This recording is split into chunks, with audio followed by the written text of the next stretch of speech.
episode of Off The Script. First episode of 2017. I got the real reason why WWE canceled the feud between The Undertaker and AJ Styles. Also in this episode, speculation on WrestleMania plans for Randy Orton, Bray Wyatt, and AJ Styles.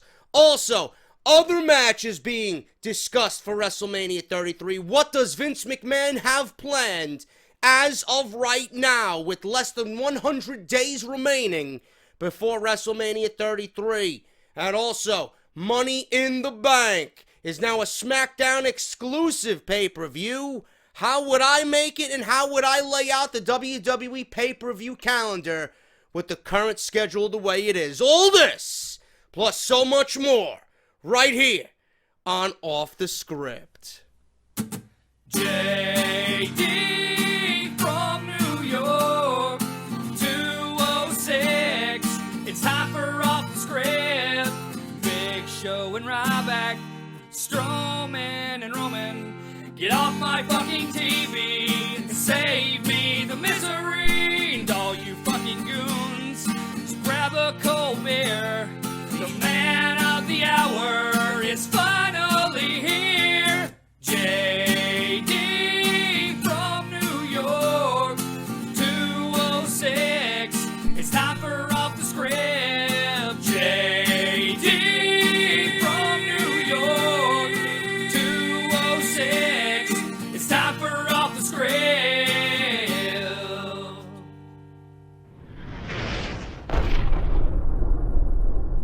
What is going on, guys? JD from New York here. Thank you so much for tuning back into the channel. Off The Script, episode 150, part number 3 for your Sunday, January 1st, 2017. The first Off The Script episode of 2017. I want to thank each and every one of you for joining me for yet another great year of WWE action and WWE talk right here on the #1 fucking podcast in your subscription boxes right here on YouTube.com. It was an amazing year for 2016. Off The Script honestly blew the fuck up, and I expect it to do even better in 2017, and I'm not changing a goddamn fucking thing, man.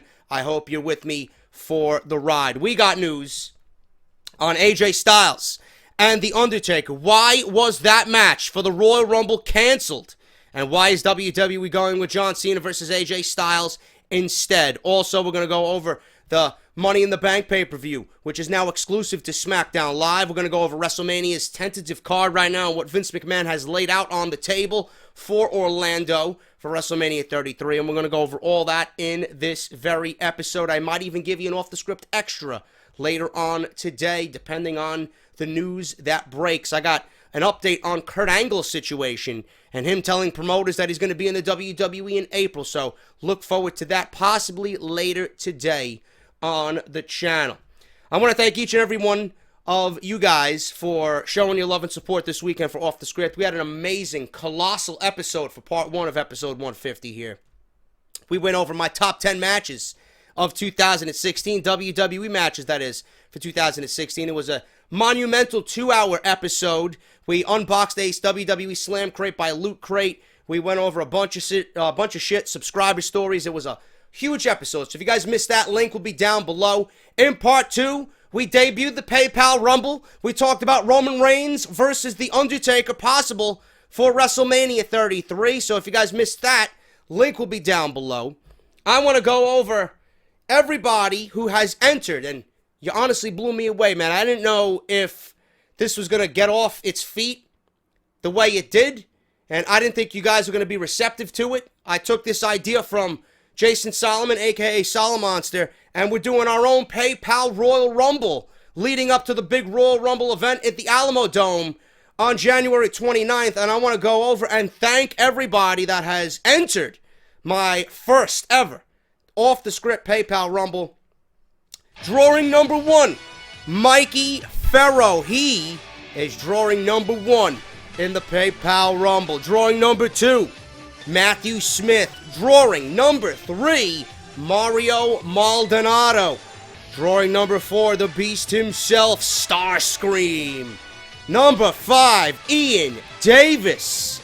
And drawing number 6, Colin Wright. So thank you guys, all 6 of you who joined PayPal Rumble here.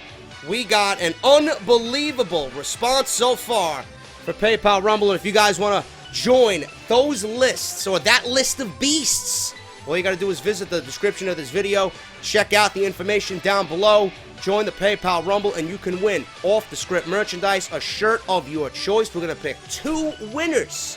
Plus, you're going to get Funko Pop, and I'm sure I can find some other shit laying around here that I don't need, that I got from one of these crates that I'm sure you guys would love to have.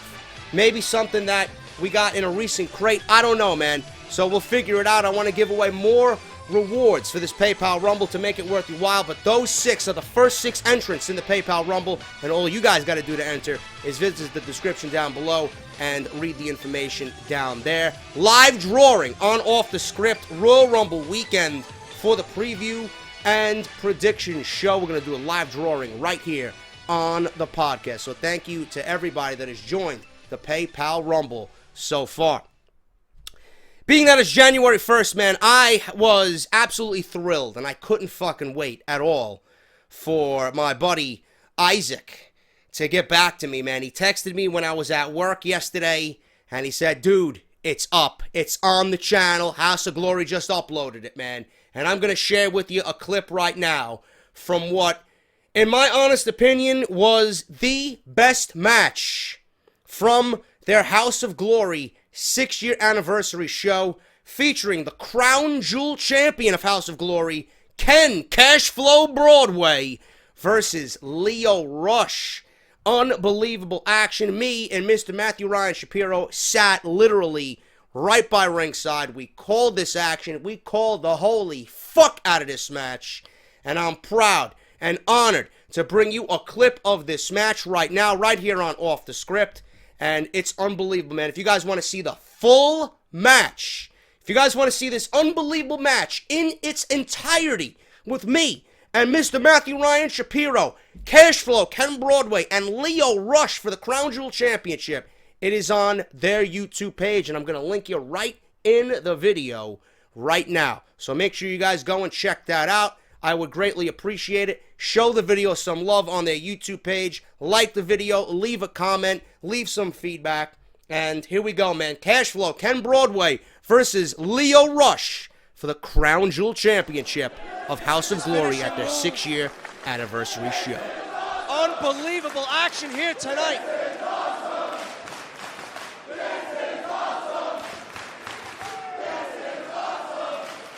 Lio Rush now.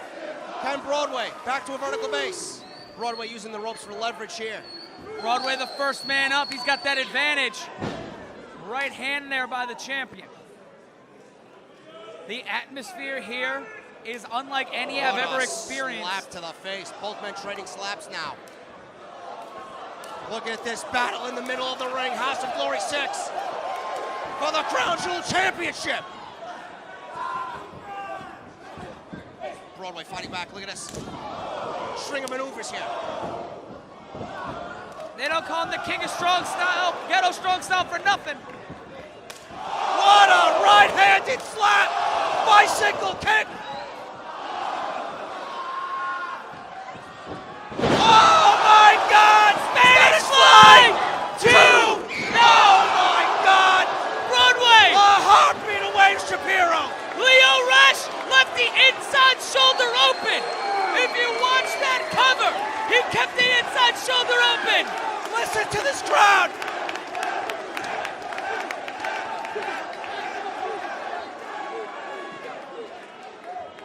And we have 2 more title matches. Unbelievable. Spanish fly. 2.5. Broadway survives. The unmitigated goal of Lio Rush to hit the Spanish fly, Broadway's trainer's finishing move. That is an act of disrespect. This is why Broadway is the champion. You may not like Ken Broadway, but you have to respect how hard and how dedicated he. Oh, Wow. oh boy! Look at that! Spits right in the face of Lio Rush. Willing to die on his sword. Look at that. Lio Rush is licking his chops. Super kick. Oh my God, flatliner. Kick! Cash flow kick. Dollar, dollar! 1, 2, no! I don't believe it, Shapiro. I was ready to get this match to Broadway. Lio Rush survives.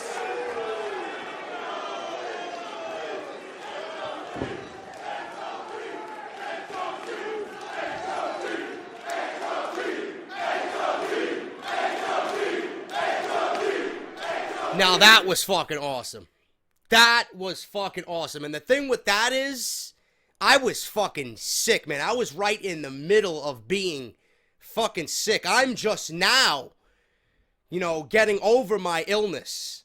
So you can imagine how I would have been at 100%, man. But that was fucking awesome. Easily, both of those guys put on the match in a night. And it was a loaded fucking show with the Hardys, the Dudleys. You had the Tag Team Championship for House of Glory being defended. You had Anthony Gangone, the House of Glory World Champion, against fucking Eddie Edwards. That was the match that really blew me away, man. Unfucking believable. Lio Rush is an amazing talent. Ken Broadway may very well be the best that House of Glory has. And if you guys want to see the full match, it's on their YouTube channel. And I'll link you right in the video here today on Off The Script. Please go and show some support. Subscribe to them. I want to get them over 10,000 subscribers, man. They're inching ever so closely. They're moving on up. And I want you guys to leave some feedback on that. After you hear the full match, let me know how I did and let Matthew know, Mr. Shapiro, how he did and how we are as a team, man. We'd love to hear your feedback on that. And we're loving everybody's support so far. So thank you guys so much. We got news on AJ Styles and The Undertaker. The real reason why WWE canceled the feud between AJ Styles and The Undertaker now revealed. It was announced during this week's edition of SmackDown Live that John Cena will challenge AJ Styles for the WWE Championship at the Royal Rumble, which means we won't be getting The Undertaker versus Styles like the rumors have been claiming for months now. You're breaking my heart, WWE. I would have loved to seen that, but hopefully we still have that in the bag somewhere down the line in 2017. WWE is planning for all three men to have huge matches at WrestleMania 33 next year. That's not a bad thought right there. To have The Undertaker, Styles, and John Cena have big matches. Will they be intertwined together, or will they be in big matches separately away from one another? That's the thing that we have to figure out as we head towards the Royal Rumble. But there's a lot of speculation about what will happen before then. First and foremost, John Cena has returned to the WWE with a bold statement, and now he has a WWE title match at the Royal Rumble in the Alamo Dome. There's a lot of speculation about the possibility of Cena walking out of San Antonio as the WWE Champion. It would be his historic 16th reign as WWE, or as World Champion rather, not WWE Champion. And it would set WWE programming on an interesting path headed to the grandest stage of them all in Orlando. It's been reported that Cena versus Styles will continue into the Elimination Chamber in February, but their feud could be extended into WrestleMania if WWE officials are indeed interested. There's a lot of speculation about why WWE chose to cancel Styles versus The Undertaker for the Royal Rumble and went with another match between Cena and Styles for the championship, but it was revealed why they made that decision. Speaking of the Chamber, before I continue, WWE seemingly has come out and stated that that poster that included John Cena and AJ Styles in the 2 out of 3 Falls match for the WWE title at the Chamber in February was indeed fake, and people are now saying that it was fan-made. It looked pretty fucking real to me, but WWE obviously will want to fan the flames as they don't want their direction leaking out. They don't want anything leaking out on the road to WrestleMania. So who the fuck knows if it's real? Who knows if it's fan-made or not? More than likely, we'll be seeing another match between these two at the Chamber. They might even be in the Chamber. We might see the WWE Championship contested in the chamber with 4 other guys. We might see, like I said on Off the Script this weekend, we might see John Cena, AJ Styles, Bray Wyatt, Randy Orton, Dean Ambrose, Baron Corbin.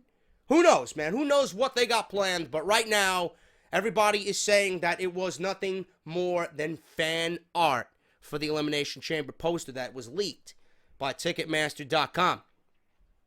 According to several reports, the recent dismissal of WWE creative writer Tom Cassiello has led to a lot of changes in WWE programming, which includes reigniting the feud between Cena and Styles instead of booking The Undertaker versus The Phenomenal One at the Royal Rumble. Apparently, WWE officials have new creative plans for The Undertaker heading into WrestleMania 33, and they may involve a surprising name.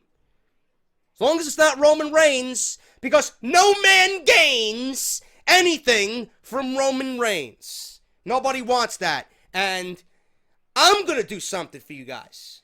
Being that we're talking about The Undertaker again on Off the Script. If you guys are watching this on YouTube, I want you to take part in the polling. I'm going to put a poll in the video.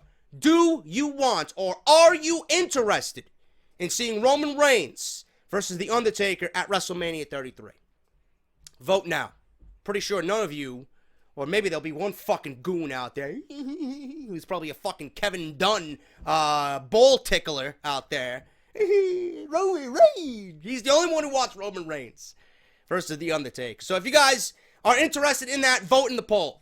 Obviously, you know what the answer is. No, nobody's interested in it because it would do nothing. And it would pretty much ultimately kill Roman Reigns and his fucking career forever. You talk about a fucking buried alive match. You don't need to have a buried alive match. They'll be burying Roman Reigns alive, period. So, that's not the way to go. And they better get off this fucking throne. They better get off this ship where everybody thinks Roman Reigns is going to get over with the WWE Universe. If it hasn't happened already, in 3 fucking years, it's not going to happen. Especially not with The Undertaker. Now they're worried about, oh, well, you know, Roman Reigns, we want to put Roman Reigns over. No better way to do that than against The Undertaker at WrestleMania. Now they're regretting breaking the streak. Oh, now you're thinking about it, right? Now you're thinking about it. You fucked him over. You fucked him over at WrestleMania with Brock Lesnar, and now you're concerned that maybe The Undertaker shouldn't have lost his streak because now they want to put over a younger name and that The Undertaker versus John Cena isn't really going to build towards anything in the future? Where was that mentality 2 years ago, Vince? You fucking goon. Everybody was saying the same fucking thing. Everybody. The streak could have been used. The streak was the most valuable thing at WrestleMania. More so than any championship defended on that night. And you gave it to Lesnar, and Lesnar squandered away to fucking Bill Goldberg. Now it's nothing. Now you're scurrying to find an opponent. Now you're fucking desperate. Fucking sheer desperation to get Roman Reigns over. Now you're thinking, oh, maybe we could put him over The Undertaker. Maybe fans will buy that. Not gonna happen. Tired of talking about it. You know it, I know it. It's not gonna work. Alright, so Tom Cassiello and his dismissal changed creative plans. And The Undertaker might have a surprising name awaiting him at WrestleMania. Another report is claiming that Vince McMahon wants to move forward with Roman Reigns versus The Undertaker for WrestleMania next year. Seems that WWE officials will book Taker in the main event of WrestleMania against Reigns or John Cena for the WWE Championship, or for a WWE Championship. You know, so why wouldn't The Undertaker want to challenge John Cena for the WWE Championship? Why would he want to challenge Roman Reigns for the Universal Championship? What sense does that? They better make fucking sense out of that one.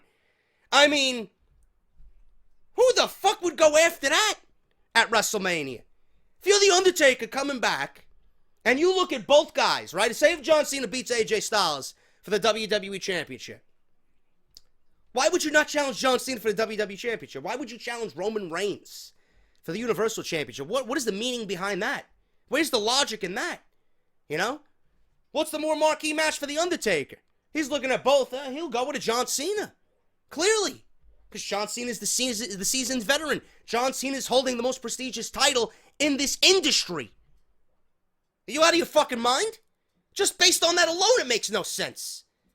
On paper, That means that both men are likely to win their respective title matches at the Royal Rumble to set up a feud with The Undertaker. Keep in mind, The Undertaker is now scheduled to appear on Monday Night Raw on January 10th.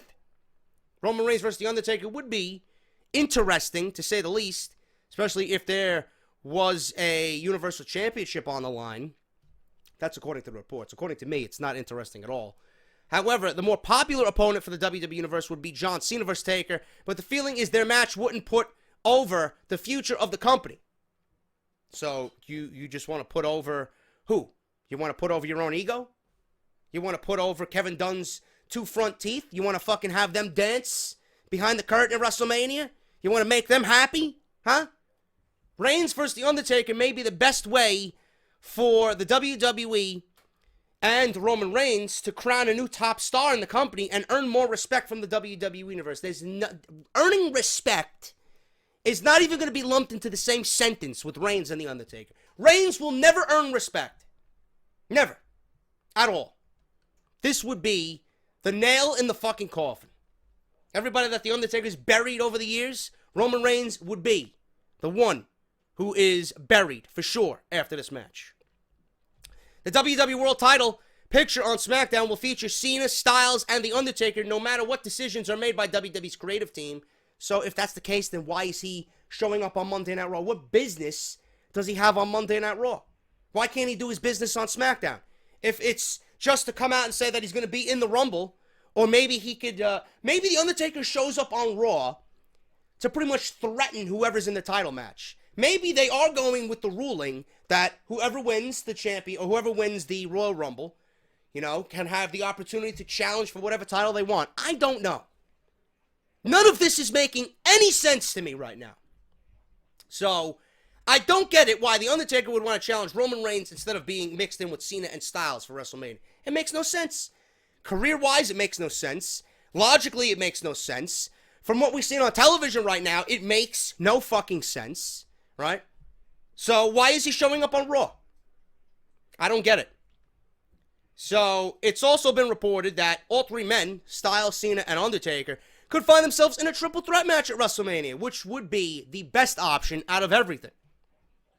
John Cena would be able to win his 16th world title. Undertaker wouldn't have to take the pinfall at WrestleMania, and Styles could be in the main event of WrestleMania after being one of WWE's top performers for the WWE roughly 1 year ago. Comes in being a huge independent name, the face of Impact Wrestling, right? Now he's main eventing WrestleMania with John Cena and The Undertaker. Nobody on this earth would have predicted that. Nobody even predicted AJ Styles to even be close to a world championship this early in his WWE run. Now, he's on the cusp of being in the main event with John Cena and The Undertaker at WrestleMania 33. Fortunately for the WWE, we won't have to wait for WWE's creative plans to be revealed because the Royal Rumble is merely 4 weeks away.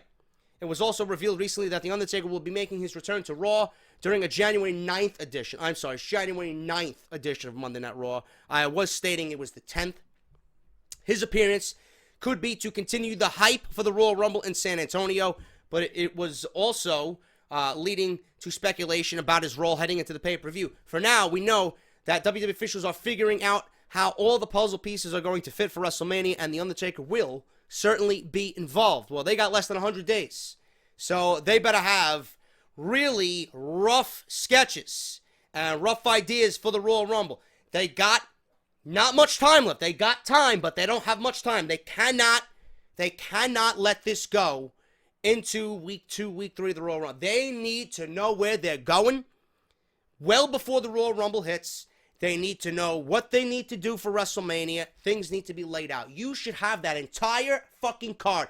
By the time we get to January 29th, WWE should have that entire WrestleMania card fleshed out.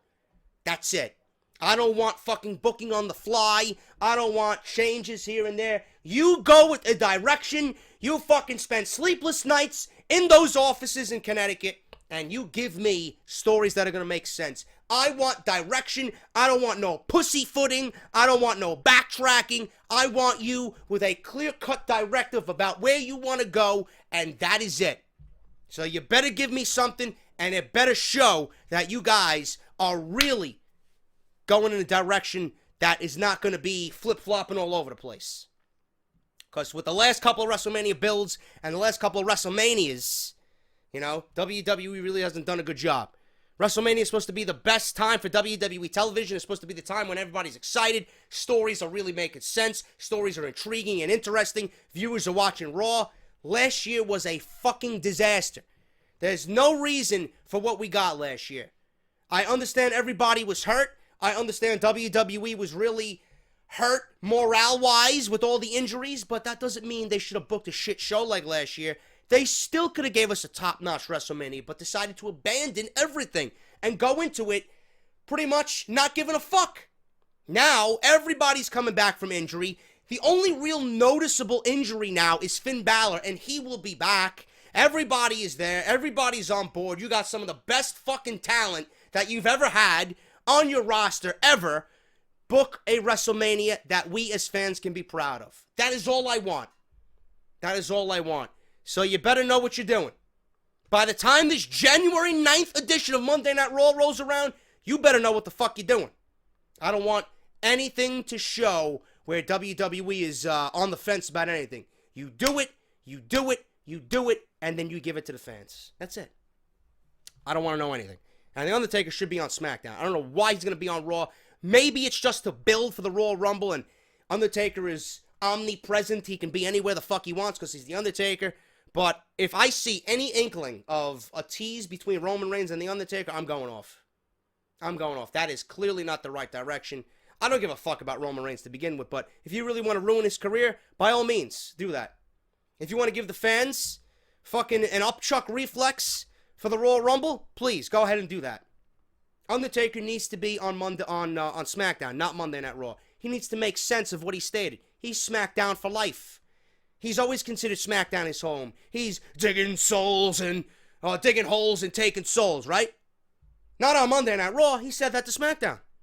So why would he show up on Monday Night Raw? So make sense of it all. That's all I want. That's all I care about. Speculation on WrestleMania plans for AJ Styles, Randy Orton, and Bray Wyatt. It's been quite a year for AJ Styles, Randy Orton, and Bray Wyatt.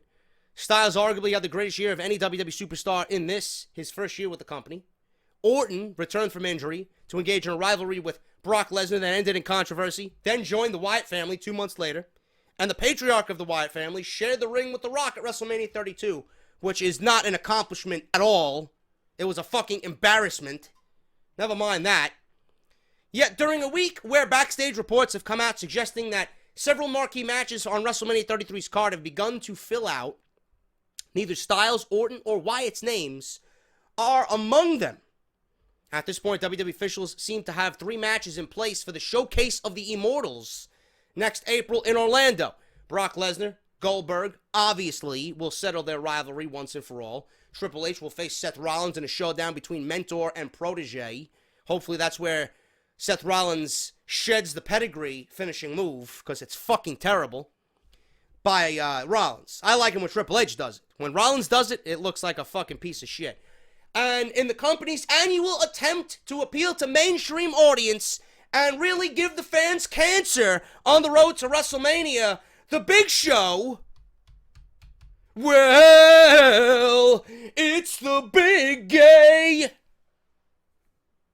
The Big Show will square off against WWE. Or I thought he was a WWE Hall of Famer. Please, I don't even want to fucking mention that. He's not a WWE NBA Hall of Famer. Shaquille O'Neal.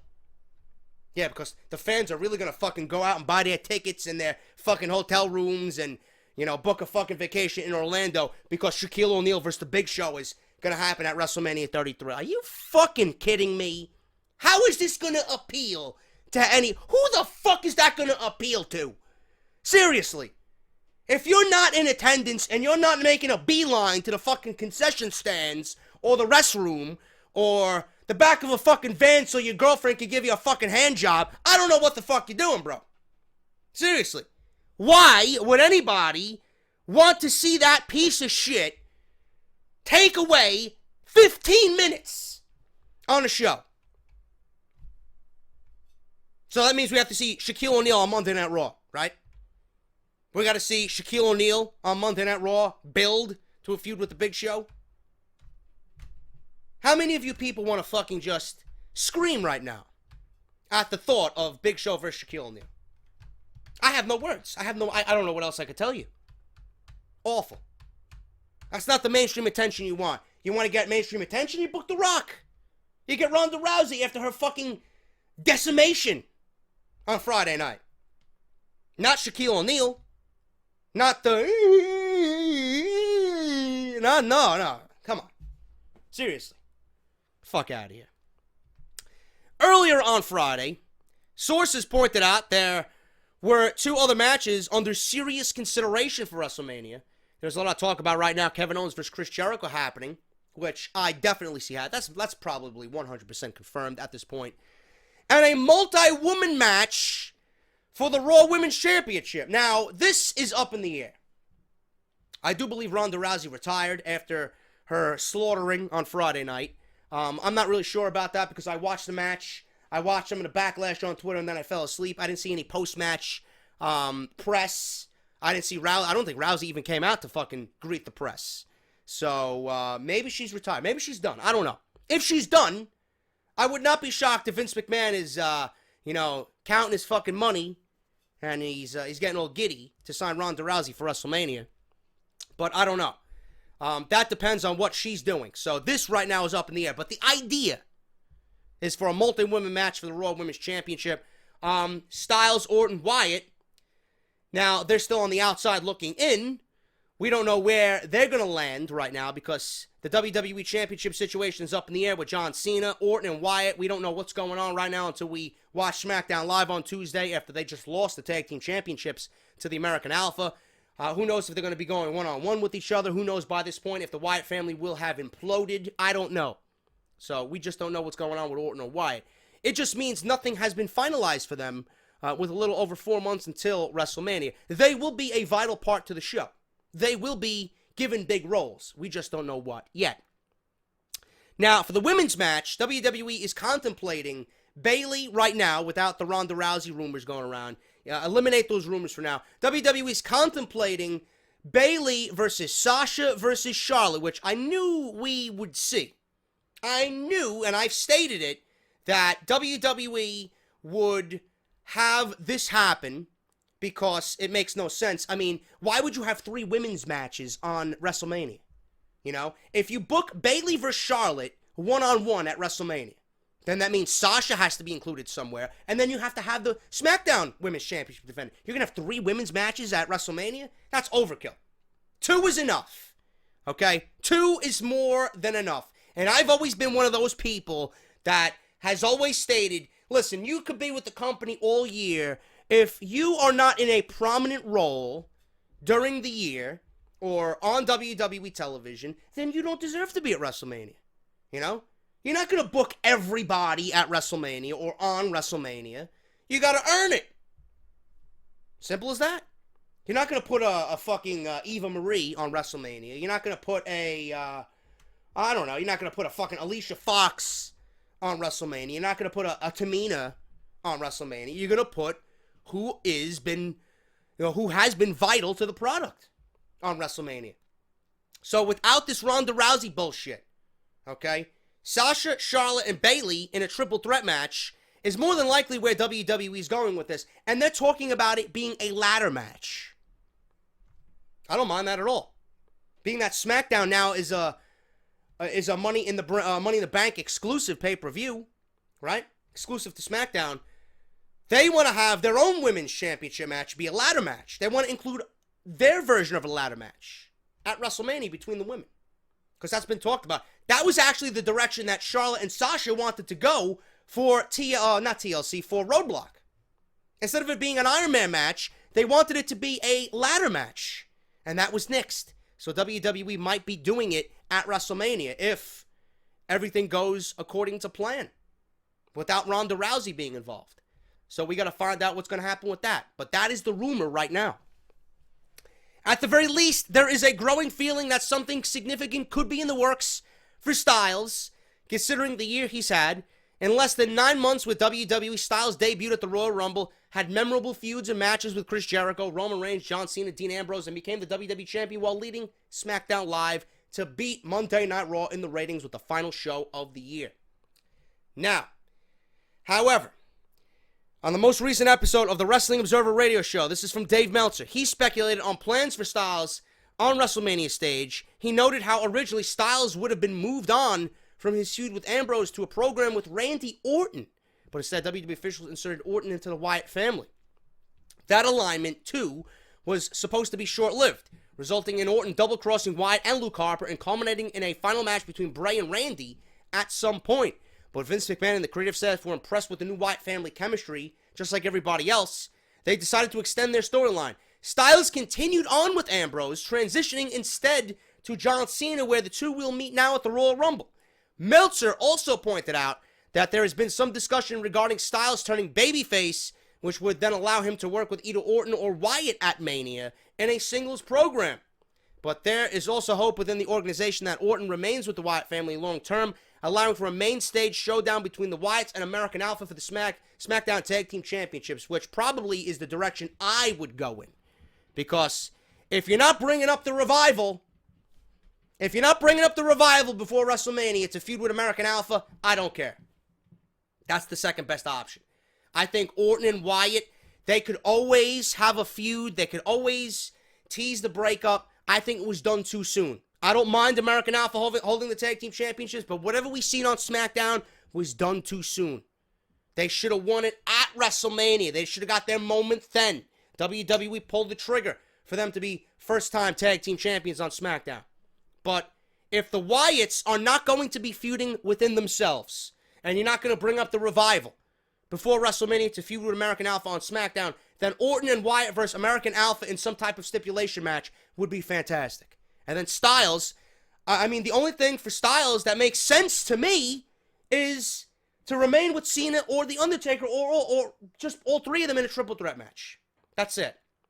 So ideas are being worked out right now. Rumors of Styles facing Samoa Joe or Shinsuke Nakamura have already been shot down. So those options for AJ Styles appear to be out of the running. Near Thanksgiving, an idea was pitched that would have seen Styles face The Undertaker at WrestleMania in either a singles match or a triple threat along with John Cena, which we've been discussing for weeks now.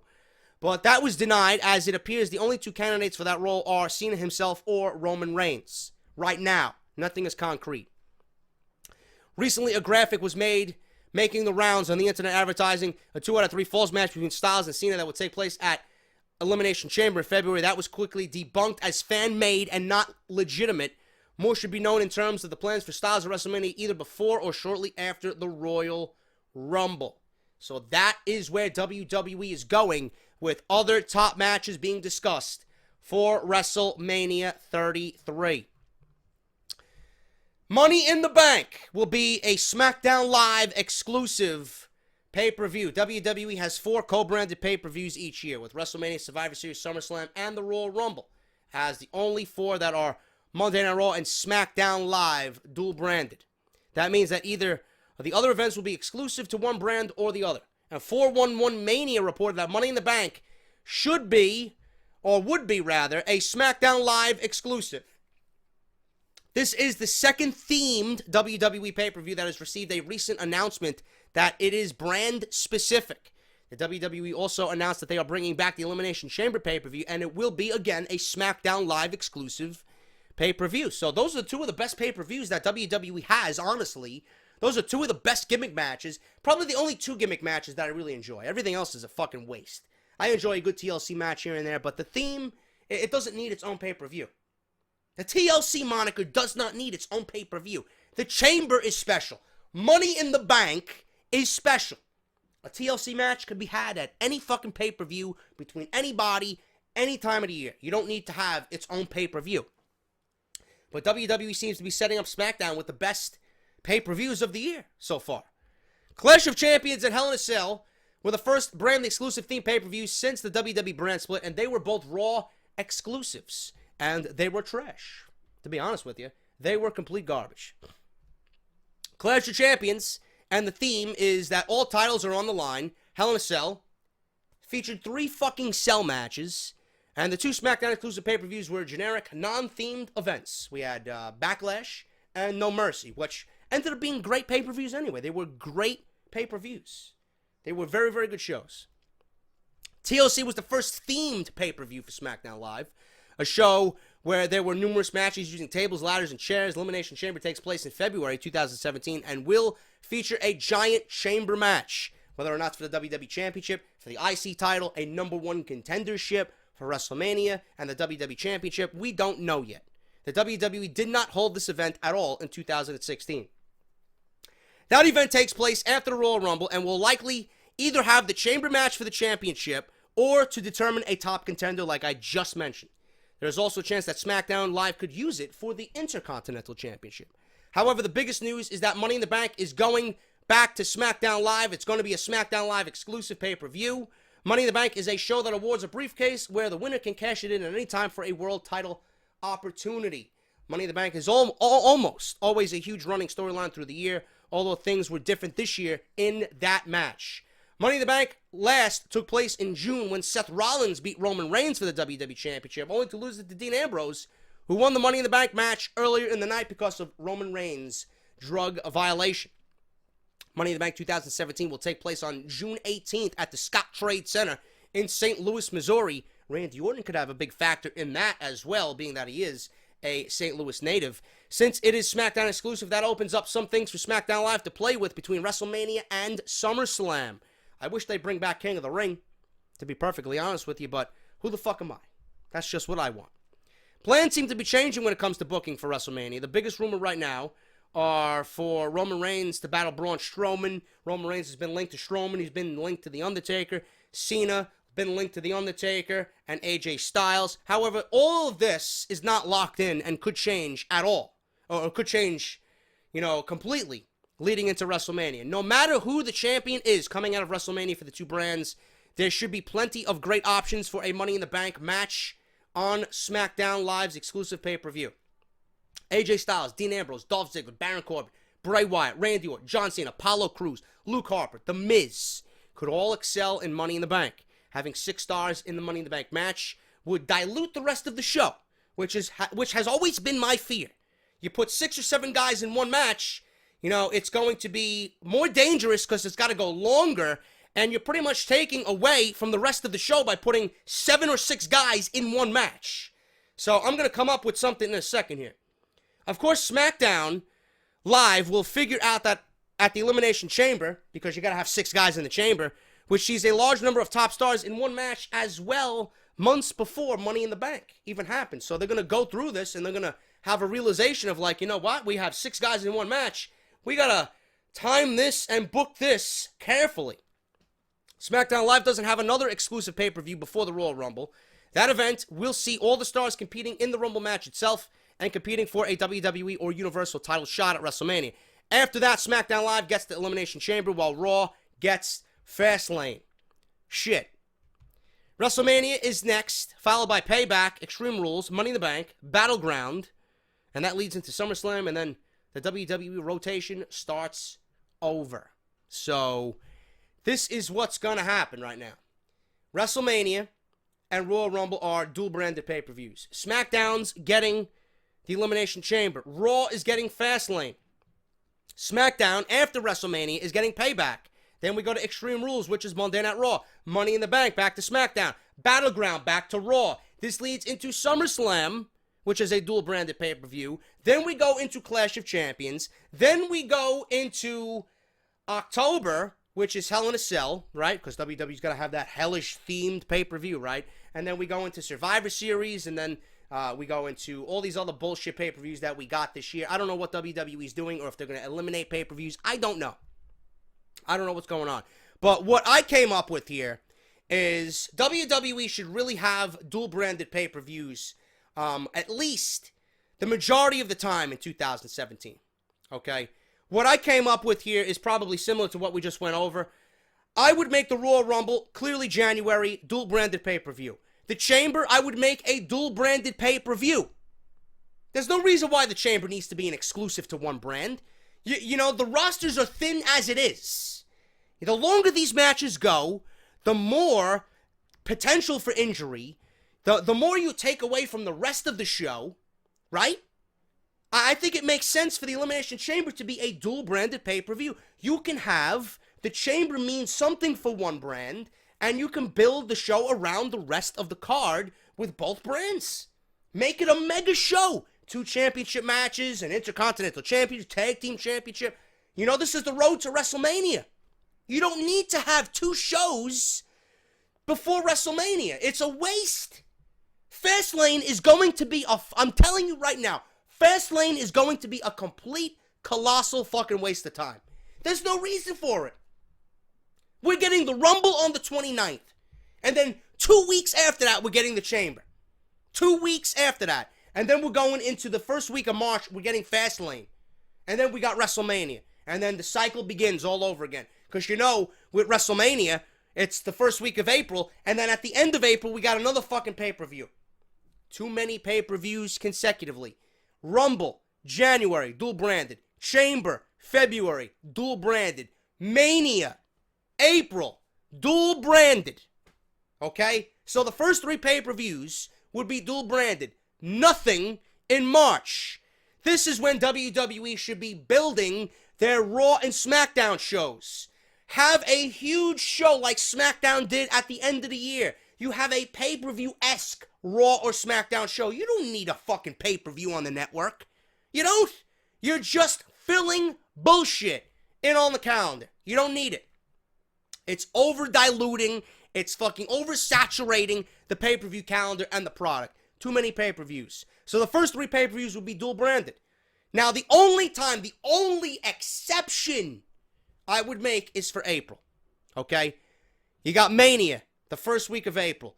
You go right into Extreme Rules, which has been the norm for, the last several years. I would make Extreme Rules a SmackDown-branded exclusive pay-per-view. Okay, so now we start going into the exclusive pay-per-views. Extreme Rules would be SmackDown brand exclusive, okay? Then you go into Payback, which would be Raw. Raw would be a Payback exclusive pay-per-view, okay? Then you go into Money in the Bank. Now, I would eliminate Money in the Bank. I would have Money in the Bank at WrestleMania, right? Being that it's a big pay-per-view and everybody should be on the card, who you want to get on there. You want to get maybe an unknown, give him an opportunity. Money in the Bank is the best place to do that. Put Money in the Bank at WrestleMania, where it all started, and put King of the Ring in June. But WWE is not going to do that, so Money in the Bank should be a dual-branded pay-per-view. You should give equal opportunity to both brands for Money in the Bank. 3 and 3. And how you get there, you have qualifying matches, and you build your shows to Money in the Bank with qualifying matches. What a brilliant idea that WWE isn't even thinking of.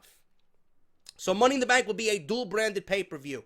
Now, Payback was the last brand exclusive pay-per-view, right? That would be for Raw, if I was doing this.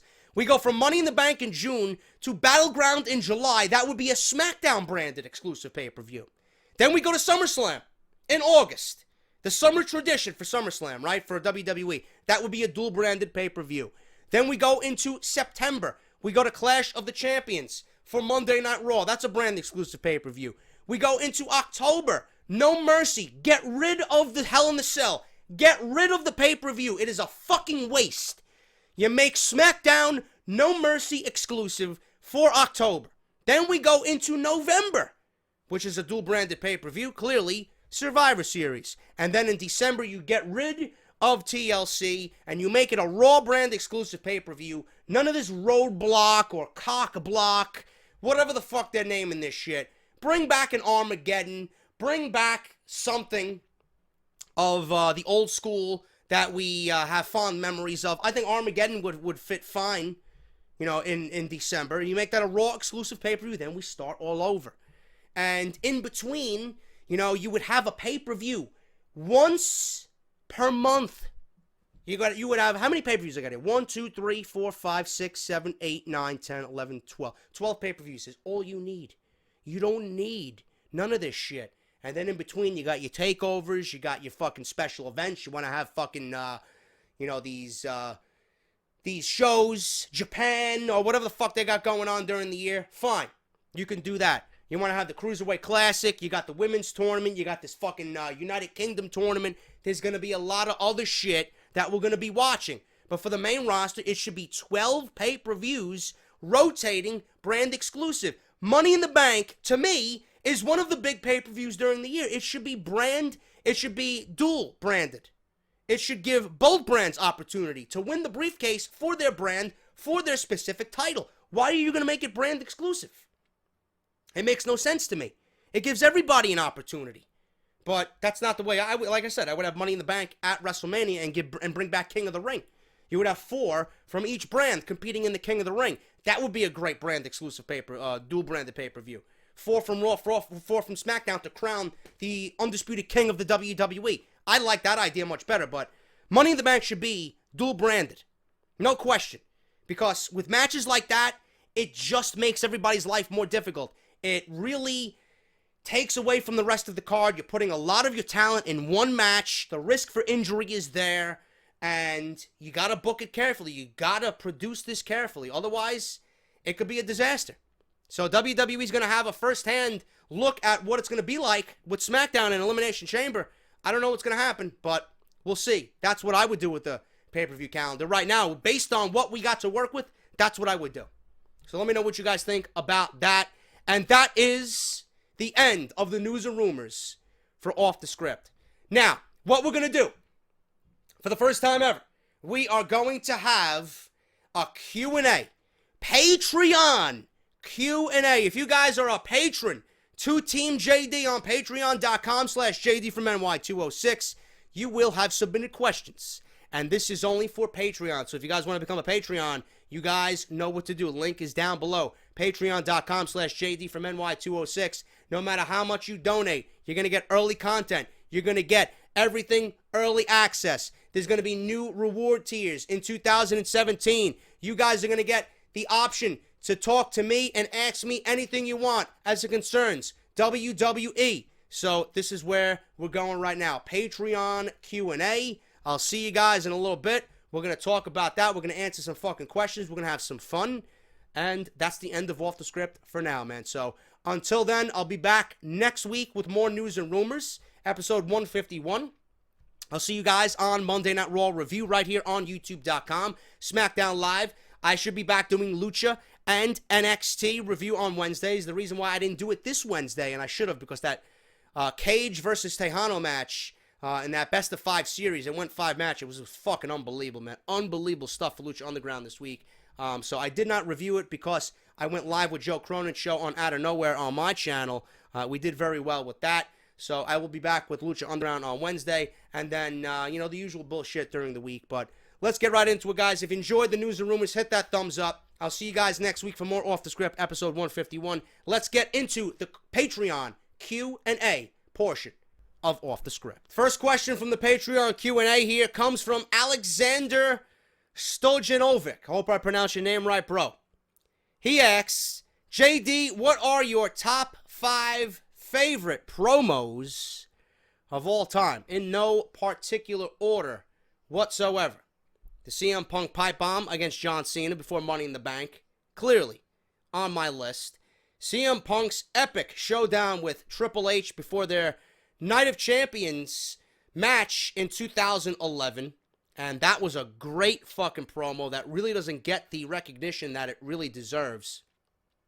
Ric Flair's closing statements after he won the 1992 Royal Rumble.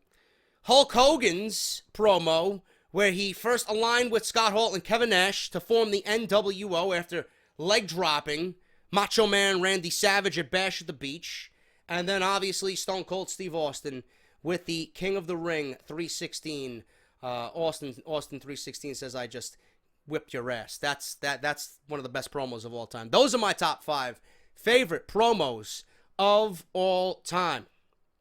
John Salazar says, do you think AJ Styles will be a long-term thing, or do you think he will seek other opportunities after his contract expires? I think AJ Styles is in the WWE for the long haul. I think WWE realized very quickly what AJ Styles is worth. AJ Styles, even before WWE realized, showed them, he pretty much said, you know what, you have to push me. And Everybody thought AJ Styles, before he came to the WWE, before he debuted, that he was just going to be another throwaway talent that WWE wastes, that WWE signs just for the sake of signing talent, that he was a TNA guy, and look at what they did to Christian Cage, and look what they did to all these other outsiders who came in, who didn't start with the WWE, who didn't build from the ground up within the WWE, who didn't make a name under Vince McMahon in the WWE. That's not what AJ Styles did. AJ Styles made a name for himself everywhere else but the WWE. He came in and he pretty much said, look at me. I'm fucking here. You're going to have to pay attention to me because I'm that damn good. And honestly, I think Vince McMahon sees a lot of Shawn Michaels in AJ Styles. I mean, the man is fucking absolutely amazing at what he does. He does not have a bad match. He's not capable of having a bad match. And I think the way AJ Styles is and the way he's performed in 2016, when his contract is set to expire, there's no doubt in my mind that Vince McMahon is going to throw any type of money at AJ Styles to keep him in the WWE. He ain't going nowhere.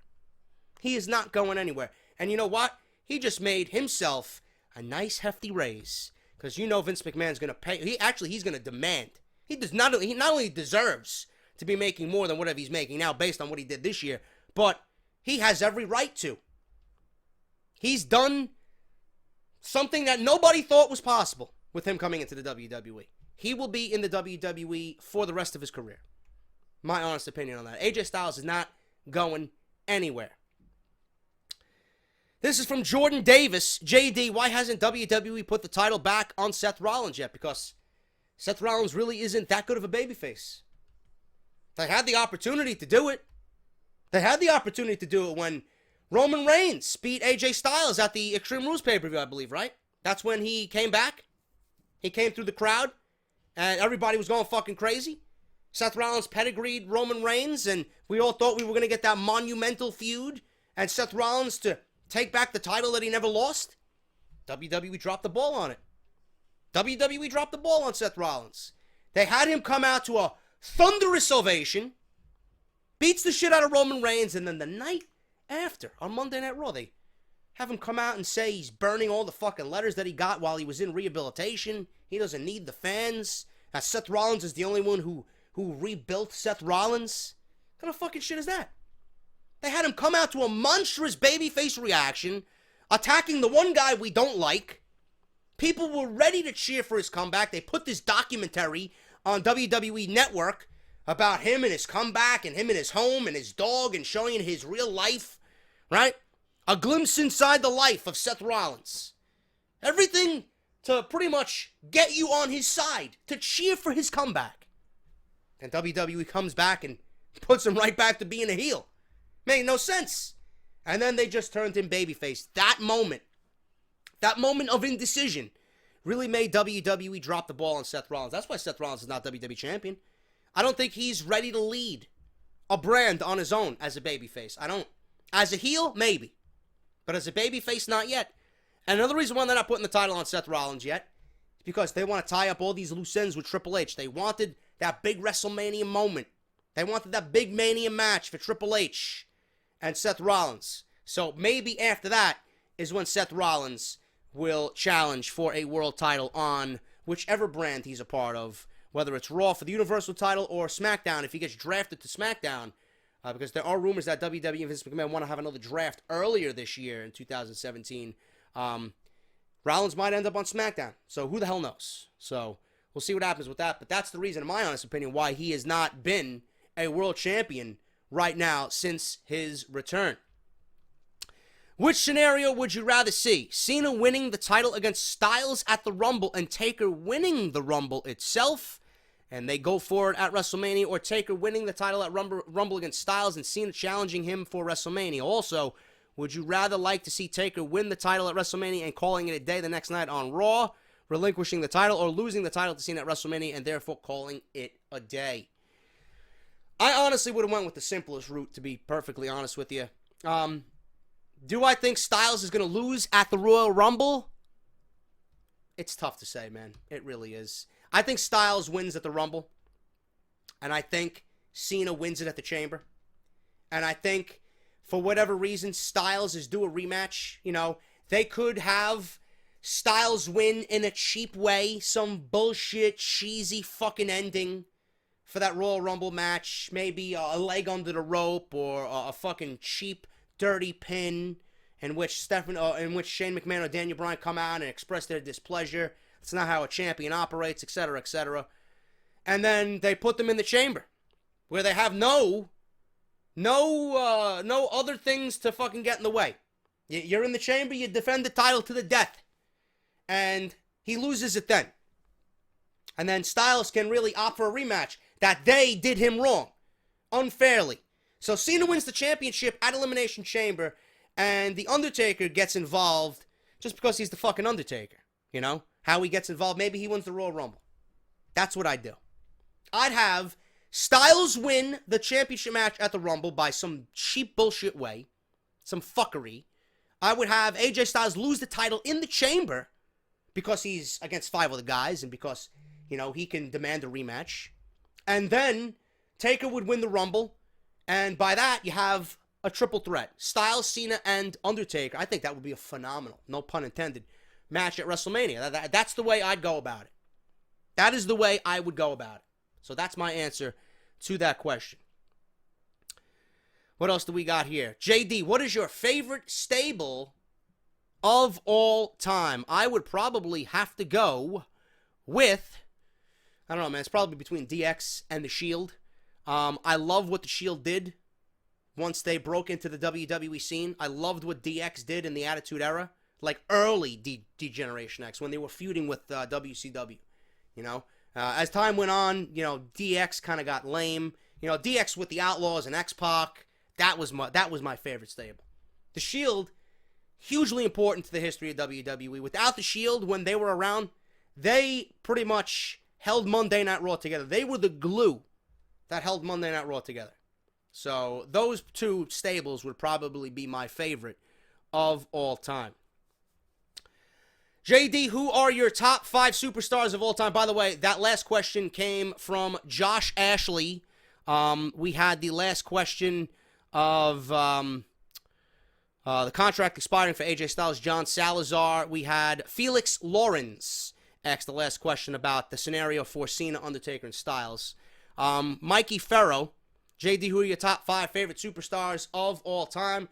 Shawn Michaels as a heel. Shawn Michaels as, you know, a heel. Sensational Sherry era. You know, when he was just a fucking cocky dick. I loved him back in the day, man. He was fucking awesome. But Shawn Michaels for sure. Undertaker, Stone Cold Steve Austin, Mr. Perfect. Mr. Perfect does not get the recognition that he deserves. One of the greatest of all time. And Bret the Hitman Hart. Jonathan Haro. Raw trade Sami Zayn versus SmackDown's Dean Ambrose. Fair trade? I'd say so. I would say so for sure. I would love to see Sami Zayn on SmackDown, period, but I don't think that's going to happen. Sami Zayn could easily win the Royal Rumble. I think Sami Zayn could easily win the Royal Rumble. I would love to see Sami Zayn win the Royal Rumble. That would be a mark-out moment for me.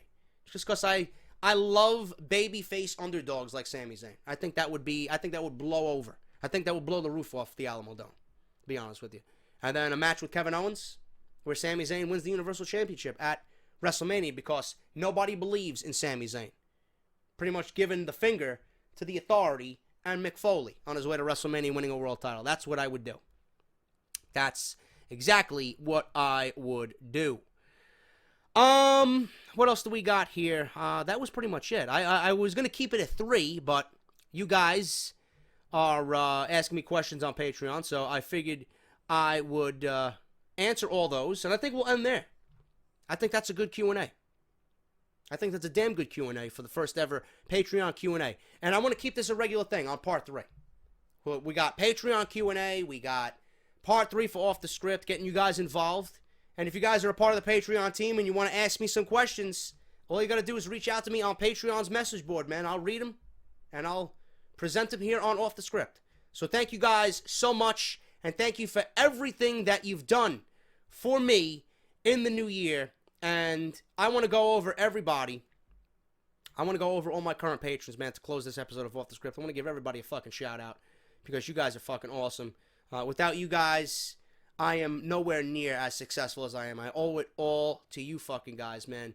Walter Shank, Horse 60, Adrian Russo, Matthew Wisenhant, Jonathan Haro, Dawson Cornelius, Brad, Johnny, Seymour the Lunatic, Brian Seven, Kevin Portillo, John, Brian Argo, Dan Finch, Mike Mathiasen, Corey Peters, Josh Creighton, Adam Akatsiak. I don't know how to pronounce your name, bro. I'm sorry if I fucked that up and butchered it. I am Prometheus, Raymond K. Gay, Liz McDaniel, Jim Green, Hater Free JJ, 27 Freddie Mitchell, Jason Jutner, Fernando Barrientos, Chase Foley, Philip Bozavisky, Paminder Singh Baines, Big M, Awandi Big M,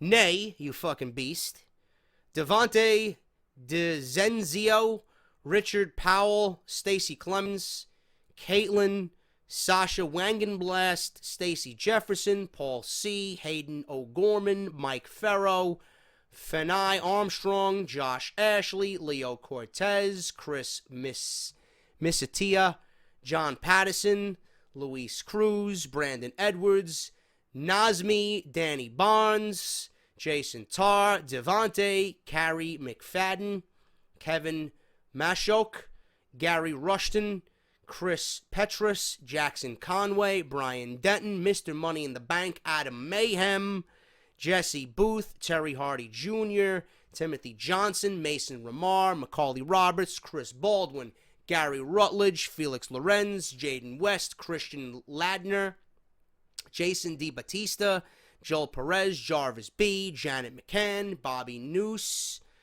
Tysky, Anthony Harper, Stuart Meehan, B. Evans, Florian Cruzfelt, Justin Dean Ship, Thomas Lamoda, Cole Carroll, Curtis, Brett Rutland, Lane Pohl, Matty Cooper, Alex Salva, Brandon Moore, Tom Mercier, John Salazar, Starscream, you fucking beast, Buddy McDonald, Caitlin Robertson, Kushnik Shridharan, Jordan Davenport, Alexander Lee, Lee Mosey, Beast Mode Boogie, Michael, Aaron Ford, Ultra D, Mercan Aksut, Dane Bourget, Solomon Tyson, Avery Howote, Lucas Lopez, Steve Jr. III, Nicholas Class, Quaden Widner, Brian Schmirthwaite, Angelo Z, Mario Maldonado, Thabata Guerrero, Bellavita 718, Charles Simpson, Abdullah, Samuel Morgan, Alex Saviola, Dorian Vervoort, Edward Quinn, Stephen Carradine, Demillion, Martell Moore, Kendall Lewis, Terrell Freeman, Frank Gibson, Dylan Starks, Philip Beard, Emmanuel Azize Fernandez, Black Doom 900, Lauren O'Brien, Terrence Haynes. A lot of fucking Patreons, man. You guys are fucking beasts. Chris Kretschmann, Mark Coyne, Beast Fat Boy, David Barbosa, Tom Wujek, Kendall Lewis, Broken Network, Tyrell Ashton, Wizard, Jay Gardenhire, Travis Thomas, Richard Coleman, Alexander Stojanovic, Gavin Okada, Justice, Randy Orton. Oh, not Randy. Randy Sosa, Randy Orton. Jesus fucking Christ. Look at all these names, man. Fucking going blind. Randy Sosa, Denny Hart, Steven Costanza, Charlie Jacobson, Sean Carroll, Ryan James, Danny Watley, and Sail Dafoni. If I butchered your fucking name, I apologize. So, a lot of Patreons, man. You guys are fucking unbelievable. I owe you my fucking blessing, and you know, you guys mean fucking the world to me, man. Thank you guys so much for everything you guys have done. Unbelievable. I do have your t-shirts. Everybody that's donated $25 or more, I got your fucking t-shirts. They're sitting on my fucking living room sofa in a big box. So you'll be getting those soon. And then the PayPal Rumble, you guys are fucking awesome for being a part of that. Thank you guys so much, man. First episode of Off the Script this year. Hope you enjoyed it. If you did, hit that thumbs up, and I will see you guys right back here for more Off the Script next weekend, episode 151. Until then, I'm JD. Thank you guys so much. Again, I apologize if I butchered your fucking name. It is what it is, man. I'm a goon. I'm a fucking goon. All right? See you guys later. Have a great new year. Hope you enjoyed yourself. And I'll see you guys right back here on Friday for Off the Script. Until then, I'm JD. I'll talk to you later.